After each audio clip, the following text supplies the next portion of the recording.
用占星术揭开事物的神秘面纱。大家好，这里是星象探世界。正缘是我们感情生活中珍贵的存在，在多年占星咨询实践中，我经常被问及一个深奥而又充满诱惑力的话题——正缘。今天这期节目，我会就多年的感悟、客户案例来谈谈我对正缘的看法，尤其在当代社会，我们应该如何正确地看待它。最后谈谈普通人应该如何识别和把握住生命中的正缘。正缘的产生是有一定条件的，促成正缘的条件有哪些呢？从占星的角度总结来说，就是在对的时间、对的人，符合天时地利人和的那一类人。天时地利人和里面，天时是最重要的，而相反，地利在促成正缘的条件里面不算是最重要的。因为在当代社会，交通非常便利，互联网很发达，很多异地恋乃至异国恋都是可能会修成正果的。而且有些盘主在命理上自带远嫁或者异地婚姻的特征，比如他们的伴侣可能是外地人，或者是一个经常跑动的人。因此呢，地理位置并不是绝对的必要条件，因为正缘是可以有缘千里来相会的。但是天时是促成正缘最重要的因素，天时也就是符合我们的运势，在对的大运、对的年份出现的桃花才可能是正缘。早个几年，两个人就不会相遇，就算已经相遇的两个人也是平行线，可能就是普通的同事、同学，完全没有想到和对方有什么交集。只有在对的时机触发下，两个人才会注意到彼此，突然看见对方的闪光点，这个就是天时的重要性。离开时机谈正缘都是纸上谈兵。第二个就是对的人，所谓对的人，就是符合我们命盘上择偶期待的那一类人。重点是一类人，而不是某个人。所以每个人的正缘是不一样的，青菜萝卜各有所爱。那我们可以看到，正缘促成的条件是非常苛刻的，就像地球上孕育出生命一样，必须是在所有因素都完美契合的情况下，才会诞生出这样一种深厚的缘分。因此我们可以理解，正缘在一生中出现的机会是非常稀少的。这种缘分的独特性和稀缺性，就让它显得尤为珍贵和难得。但这并不是说明我们一生中只有一次遇见正缘的机会。那每个人星盘命运都是独一无二的，所以正缘的数量还有出现的频率也各不相同。对于有些人来说，可能会在不同阶段遇到多次正缘，而还有一些人，正缘的出现可能在一生中仅仅就是一次或者两次。这种差异呢，取决于我们星盘上各种因素，以及我们在人生道路上所做的选择还有经历。那能否和正缘修成正果，也受到诸多内外部因素的影响。有些人可能会遇到正缘的时候顺利走到了一起，最终修成正果，而另一些人虽然遇到了正缘，但因为各种原因未能在一起，比如说当时时机的成熟度，还有双方心态和价值观的契合度，以及外部环境的支持等多方面的因素。这个可能就跟我们本命盘先天的婚恋格局息息相关了，比如说缘分有没有授课啊，或者有没有阴差阳错之类的剧情。那正缘虽然珍贵且稀少，但并不是绝对唯一的，每个人都可能在不同的时间点上遇见属于自己的正缘。那接下去我们来讲讲正缘会有哪些特征。首先，正缘不会有勉强的感觉，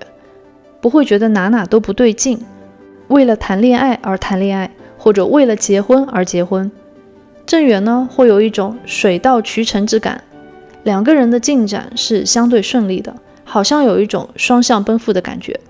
所以正缘之间是会感受到双方的真诚的，这个真诚就是促进双方双向奔赴的基石。正缘之间是不会有天时人和方面奇怪的不合适，而是会觉得一切都刚刚好，还是比较符合自己期待的。但并不是说正缘的关系就一定一帆风顺，毫无考验。实际上我看到过不少这样的案例，两个人在本命盘和流年里面可以看出是正缘，但是在婚前经历了诸多曲折和磨难。比如说，有一对情侣，他们在同一个城市相识，并且交往了好多年，感情呢一直都很稳定。但是后来，女生就决定去国外留学，两个人就不得不开始长达2年的异地恋。虽然异国恋的日子是充满了挑战，但是两个人始终坚守彼此的承诺，还有这份感情。女生回国以后呢，两个人又继续在一起了，最终两个人还是步入了婚姻的殿堂。所以正缘关系里的这种纽带和坚定感，会让他们不容易受到外部环境变化的影响。虽然在关系中会遇到各种各样的考验挑战，但是这些考验呢，反而成为了他们感情的试金石，让他们更加确定彼此珍贵和重要性。正缘之间似乎是有一种无形的磁吸力，无论面对怎样的困难，两个人都能够紧紧相连，不会轻易的被分开。这种纽带体现在日常生活的相处中，更在于他们共同面对困难时所展现出来的坚韧还有信任。那这边呢，就要引申出正缘的另外一个重要特征，笃定感，就是不怕对方跑掉，好像觉得很自然，很有安全感，也不需要费很多功夫去考验对方的诚意，因为你自然而然就能够感觉到对方的诚意。就算两个人经历了一些考验，比如异地了、断联了、短暂分手了，还是会感觉到两个人之间的连结，那种无可替代性。正缘是不需要很多恋爱技巧的，不需要刻意而为，因为这是一种先天注定的水到渠成的能量，哪怕过程有点曲折，大趋势还是在往对的方向走。如果你总是在纠结于对方的表现，经常怀疑对方真实意图，或者感觉某些地方不对劲，那么这就可能不是你的正缘。正缘不会让你成天在想他在干什么，他在想什么，他是不是在骗我，也不会让你没接到一个电话就开始焦虑对方是不是要离开自己了。正缘的这种笃定感，底层逻辑其实就是你对对方潜意识层面的信任感，也是对方带给你的一种安全感。那这种信任感和安全感就会让当事人觉得天塌下来了都有对方兜底的感觉，也不会觉得发生点争吵或者有外部压力，两个人就会分开。所以正缘才会产生出一种值得托付终身的感觉，因为你会愿意把余生和对方一起度过。这可以理解为潜意识在推着你靠近对方，告诉你对方就是对的那个人。那正缘的笃定感不仅仅是针对对方，其实也是针对自己，就是认识对方以后，你就不想再去认识别人了，真的就是从此安定下来了。正缘会带给你一种心定的感觉，就好像定海神针，就算是浪子遇到了正缘以后，也会想要收心。正缘呢，会给你心灵打造一个归属的港湾。其次，正缘可能会是自然而然的让你感到可以真实做自己的存在。两个人可能一见如故，他们会让你感觉非常熟悉，而且好像时光飞逝，也在对方面前不需要隐藏自己。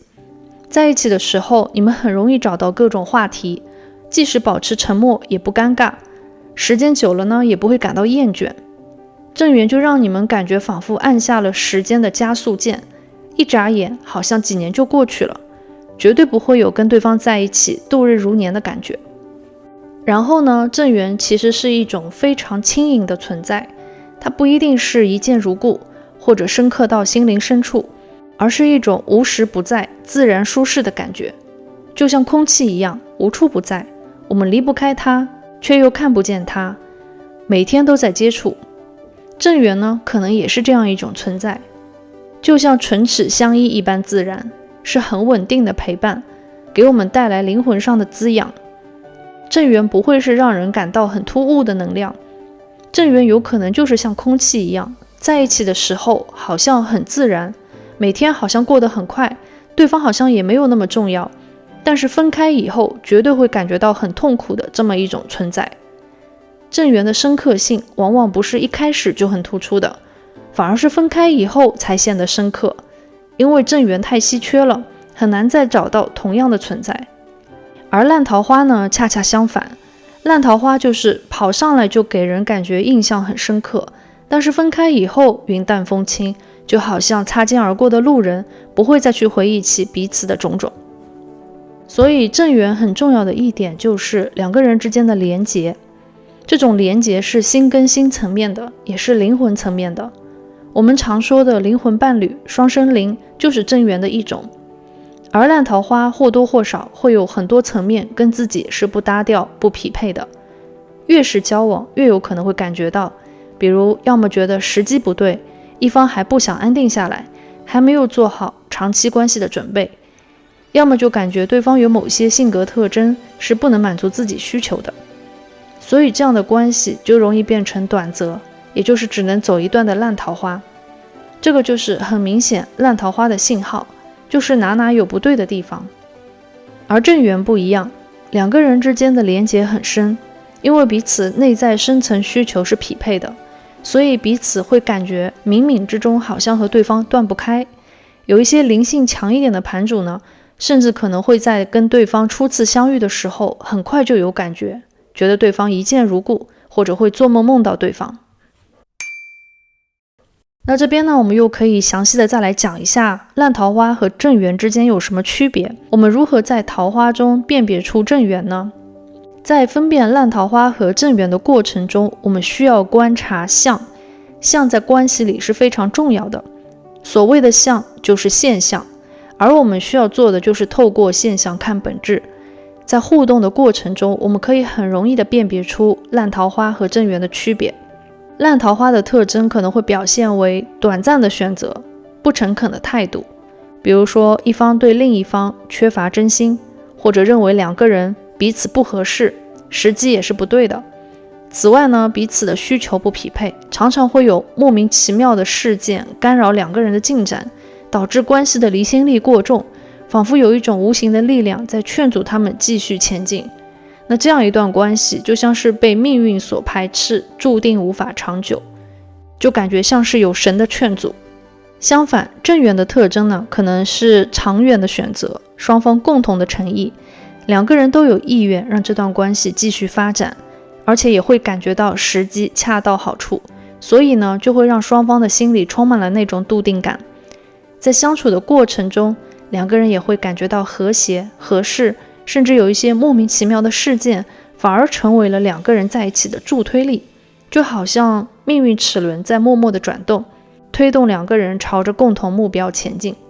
比如有些情侣在交往过程中会发现，总是有一些意外事件让他们走得更近，比如说一次偶然的共同经历，或是一个突如其来的吵架，还有挑战，但是反而会让他们更加了解对方，关系变得更加稳固。而这种事件呢，在烂桃花的关系里面，却常常成为两个人分道扬镳的导火索。因此，在关系里通过观察这些细微的相，我们可以很好的辨别出一段关系真正的性质，是短暂的烂桃花，还是值得珍惜的正缘。这种关系里的笃定感还有和谐感，正是我们在追求真爱时应该关注和寻求的标志。那我们是否一定会和正缘结婚呢？答案是不一定。正缘不一定是我们结婚的那个人，也可能是刻骨铭心的恋爱对象。正缘就传统来说，是一个人命运中先天赋予的正式婚姻缘分，或者是婚配对象。但是在当今社会背景下，我认为正缘不一定就等于结婚对象。在人生的旅途中，我们会遇到很多人，有些人呢，注定在我们生命中会扮演重要角色。正缘除了婚姻和永恒的伴侣关系，它也更多代表着一种深刻的灵魂连接，还有情感共鸣。有时候正缘会以恋人的形式出现，但是可能不会和我们携手走过一生，但是他们却能在短暂的相遇中给我们难以磨灭的印象，深刻的情感体验。这样的关系呢，是充满了真挚的情感，虽然最终可能未能修成正果，但是也会教会我们爱与被爱的真谛。因此，正缘不仅仅是生活中的伴侣，也是心灵上的领路人，让我们在爱的旅途中成长成熟。还有一点比较奇特的是，我在看盘的过程中发现，正缘也不一定是双向的，因为缘分其实是一种很复杂的机制。如果什么都是一个萝卜一个坑，那么这个世界上就不会有那么多爱情的悲欢离合。说白了，就是会有人入场，有人离场，甲之砒霜，乙之蜜糖。一个人对某些人的无情离开，可能正是对另一些人的深情告白。所以在流年运势上，有可能会出现 A 是 B 的正缘，但 B 却不是 A 的正缘。对 A 来说， B 是命里很大的缘分，错过 B 以后， A 可能就很难再遇到这样的人。但是对 B 来说，命里有他自己的正缘，即使和 A 分开了，也可能再度和他人组成家庭，修成正果。像这样的情况就是没有修好的正缘，没有达成双向协议，从而留下了残缺、难忘还有遗憾。但我们不能说 B 就不是 A 的正缘了，这也是正缘的一种，所以我们要去辩证的看整个过程，才能知道缘分的运作机制。那在生活中也可能会遇到这样一种情况，就是我们认为自己遇到了正缘，但是对方未必有同样的感觉，或者我们心心念念的那个人最终却选择了别人。但这并不是说正缘不存在，而是正缘的呈现方式各有不同。有时候正缘可能只是教会我们如何去爱，如何成长，最后的结局呢，不一定如我们所愿。那像这种我会称它为未完成的正缘，虽然未能圆满，但是呢，在我们生命中也会留下深刻的印记。它会让我们明白，爱情不仅仅是幸福和甜蜜，也包括了成长和成熟。正是因为这样的经历，才会构成我们丰富多彩的人生。虽然未能修好，但是这种正缘的存在，已经足够让我们在回忆里面储存难忘的过往。那还有一些同学可能会问，正缘就会有夫妻相吗？答案也是不一定，这得看我们的本命盘。有些人和正缘相似度很高，两个人会有差不多的品味、长相、性格、审美，那这样的盘主和正缘可能就会长得比较像，外表上看两个人就很有夫妻相。更有甚者，还有一些案例，两个人甚至不是一个种族，不是一个国籍的，但是依然能看到彼此的夫妻相，也就是两个人五官的基础是非常相似的，就是这么神奇。那还有一些盘主命盘上的正缘和自己是比较互补的，在长相上呢，反而和自己不像。有时候我们也会看到一些夫妻，一个高一个矮，一个胖一个瘦，互为彼此的补充。这种情况也完全可能出现在正缘里，并没有说正缘一定就是有夫妻相，取决于本命盘正缘的特质。但很重要的一点是，在星盘上正缘双方是一定能看出夫妻相的，不会是完全不相关的两张盘。所以正缘比起相貌上的夫妻相，更有可能应验在命盘上。所谓的夫妻同命，就是这个道理。在合盘里，我们就可能会找到双方星盘连接点还有相似之处，这些呢都会反映出两个人之间深厚的缘分还有契合度。这个在我合盘的课程里面有详细的讲解，如何具体看合盘匹配度，是否有夫妻缘分等等，这些都是课程里重点的讨论内容。如果大家感兴趣，可以点击视频下方描述栏的链接，查看课程大纲或者购买课程。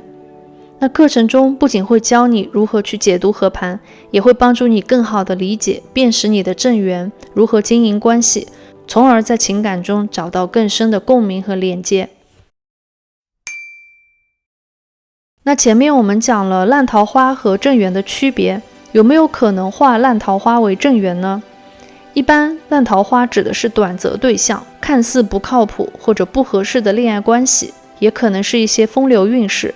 那这种关系呢，有可能会被当事人误认为正缘，特别是当事人未能认清现实，沉浸其中的时候。所以比如闪婚闪离或者被骗财骗色的情况，就是典型烂桃花的表现。烂桃花的出现往往是因为错误的时间，也就是不适宜发展感情的阶段或者流年运势。一般情况下，烂桃花是很难转换成正缘的，因为在它暴露本质之前，已经展现出了问题，让当事人看到了事实。烂桃花的本质是两个人命运轨迹不吻合，没有办法进行匹配。在人生的长河里，双方只能陪伴彼此一小段时间，无法长期走下去。但是存在一种特殊的情况，也就是大运的分布排列可能会导致正桃花被冲散，然后再有破镜重圆的剧情。那这种情况，当初被认为是烂桃花的缘分，最终也有可能会修成正果。但这并不是因为缘分本身是烂桃花，而是因为时运不济带来的影响。所以烂桃花和正缘本质呢是不会改变的，变的只是我们对他们的认识和感知。那还有一些同学可能会问，正缘就会白头偕老吗？答案也是不一定。正缘只是先天的属性，后天造化看我们每个人经营的智慧，没有说正缘一定就是走到最后的那个人。这个和我们所处的时代环境还有双方的修为都有关系。因为现代社会离婚率很高，想找永远不离婚的对象其实难度也很大，没有占星师能保证正缘就是能长相厮守不会离婚。所谓的正缘，质量好坏、缘分深浅、数量多寡，每个人是不同的。我觉得这可以算是命盘上福报的一种。所以同样是正缘，对于每个人来说意义也是不一样的。有一些人可能就跟正缘特别的情投意合，还有一些人哪怕是遇到了正缘，在一起以后也可能会多多争吵。这些呢都是能从本命盘上看出来的。正缘就好比是你出生那一刻，老天给你准备好你此生的福袋，里面的数量还有正缘类型都是既定的。那到了某个时间点，某个大运机缘的触发下，你就有机会拆开这个福袋一探究竟。那至于能不能长久的保留这个先天礼物，那就看你自身福禄有多深厚了。所以呢，提高识别正缘的眼力和经营关系的情商，才能在瞬息万变的时代潮流中与子偕老。那在没有选择正缘的情况下结婚会导致怎样的结果呢？这种情况在我客户案例中也是很多见的。比如说有些人年轻时候匆匆结了婚，后来发现他们并不合适，也没有真正的爱情。通过命盘可以看出两个人并非命中注定的正缘，而真正的正缘在他们结婚后才会出现。在没有选择正缘的情况下结婚，是取决于个人意愿，因为正缘是最能满足个人择偶需求的伴侣。如果在生命中某个阶段他们没有遇到那个对的人，但是恰逢想要结婚的运势，那这就可能会出现为了结婚而结婚的剧情。此外还有一种情况就是我们之前讨论过的，也就是 A 是 B 的正缘，但 B 不是 A 的正缘，所以两个人在情感上也会有一些差异。那正缘在不同社会形态下会有所变化吗？比如随着人类文明不断发展，正缘会如何演变呢？正缘在不同社会形态下确实可能会呈现出不同面貌。比如在过去结婚率很高的年代，正缘是结婚对象的概率就大大提升了。而在现代少子化和超单身社会里，正缘呢是可以更多形式出现的。比如说像同居伴侣、极为契合的灵魂伴侣，还有亲密友谊之类的。所以人口结构的变化也会影响正缘的呈现方式。比如说在男女比例严重失衡或者实施一胎化政策的地区，我们就不能够简单的认为正缘是以男女1:1的形式匹配的。因为在人为干预生育结果的情况下，先天自然属性的正缘数量可能已经被破坏了。因此一些人可能有正缘，而还有一些人可能没有，或者在遇到正缘的时候，对方已经和其他人在一起了。那这种剧情都是可能会发生的。这些变化呢，就说明从命理学的角度，正缘不再是仅仅以传统婚姻形式出现了，而是指在特定的时间、地点和人物因素的基础上展现出来，形成一种具有一定浓度、深度和持久性的自然情感。这个才是比较符合当代正缘的定义。社会的进步、技术发展就会改变我们认识还有实现正缘的方式，但这并不会改变正缘作为一种很稀缺且很正向存在的本质。因此呢，我们需要开阔视野，辩证地看待正缘。无论如何，正缘始终是我们生命中很珍贵的存在，应该倍感珍惜。好，那今天关于正缘的讨论就到这里了。如果大家有关于任何正缘的经历和感悟，欢迎在评论区分享。如果想要咨询卢妮塔老师看看自身命盘上正缘的情况，也可以查看描述栏电子邮件地址进行预约。希望每一位寻找正缘的人都能在合适的时机遇见那个与自己心灵深处契合的伴侣，一起共享美好的人生旅程。